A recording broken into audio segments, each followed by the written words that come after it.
Shalom everyone. Bruchim habayim. Welcome. Shana Tova. Happy New Year. K'tiva v'chatima tova. May you be written and inscribed for a good year. Shana Tova u'mituka. It should be a sweet year for everyone. Many, many different greetings that we send to each person throughout this holiday season. May they all be fulfilled for good. Rosh Hashana is an interesting name. Rosh Hashana, literally the head of the year. Why is it called the head of the year? Not Shana Chadasha, the new year, as the secular year is called, New Year, or Tchilas Hashana, the beginning of the year. Why is it called Rosh Hashana, the head of the year? So we know that the head, unlike all the other organs of the body, is the most central organ of all. Unlike all other organs, which can be transplanted virtually today, I think every organ almost can be transplanted, maybe with the exception of the pancreas. They're transplanting kidneys and livers and even hearts, skin, lungs, all kinds of things. But the head cannot be transplanted. The brain cannot be transplanted. And why is that? Possibly because it's the central organ of the entire body. Everything comes from it, and everything derives from it. In Hasidic philosophy, we say that the semen, the beginning of life, actually starts in the brain. It starts in the head, and it goes down from there. The head is the central organ of the body. And so it is physically, is it also spiritually, that the way we are in our brain determines our personality, determines our essence of who we are really, our actuality. In Kabbalah, in Jewish mysticism, the higher levels of the self are called mochin, or the intellectual aspects, chokhmah, bina, and das, wisdom, understanding, and knowledge. The lower levels are more emotional, chesed, gevurah, tiferes, etc. But everything starts from the head. It starts from the level of intellect, and it goes down from there. And people ask, why is it that Judaism has so many rules and so many different laws and everything like that? Are there reasons for these things? Is it understood? Can we ask questions about this or not? Is it permitted to ask questions? And of course the answer is definitely yes. A Jewish study hall is a place of intellectual activity. People are shouting and arguing and discussing with each other. And no rock is untermed, as they say.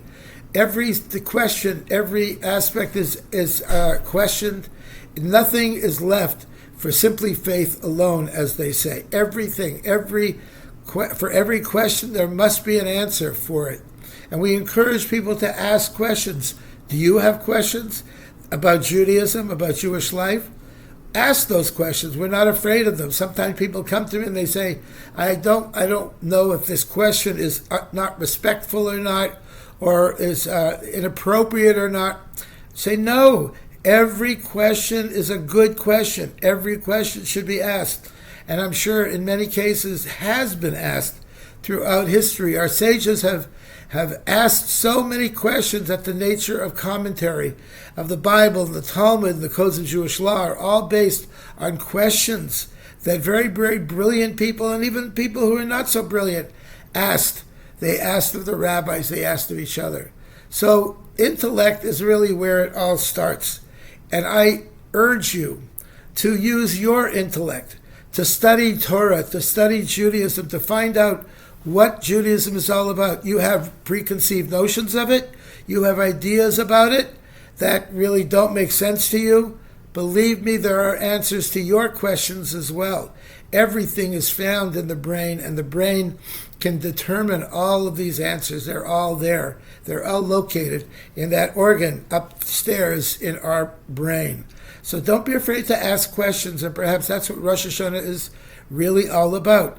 Asking questions, studying, using our brain for this beginning of this new year. And that should be a wonderful challenge to all of us, to use our brain and to develop our brain and our intellect in the study of Judaism and the study of life in general. So I want to wish you all a very happy and a healthy New Year. It should be a wonderful year for us all.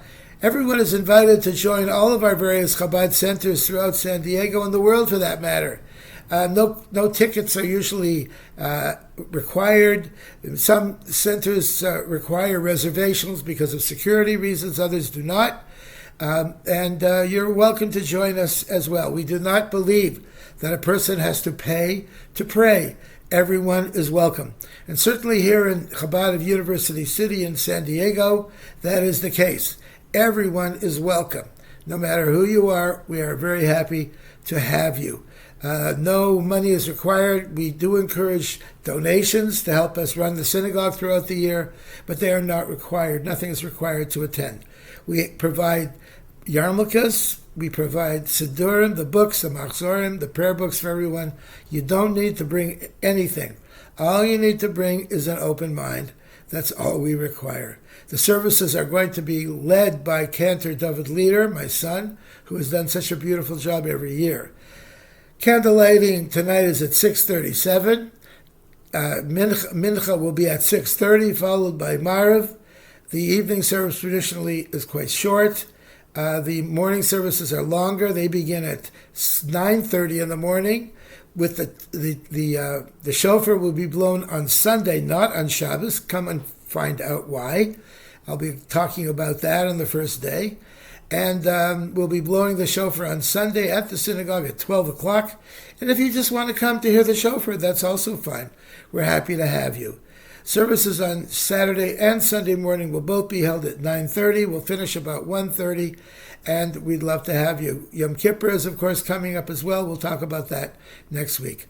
Shana Tova, everyone, and we look forward to seeing you. Have a wonderful, wonderful, happy New Year.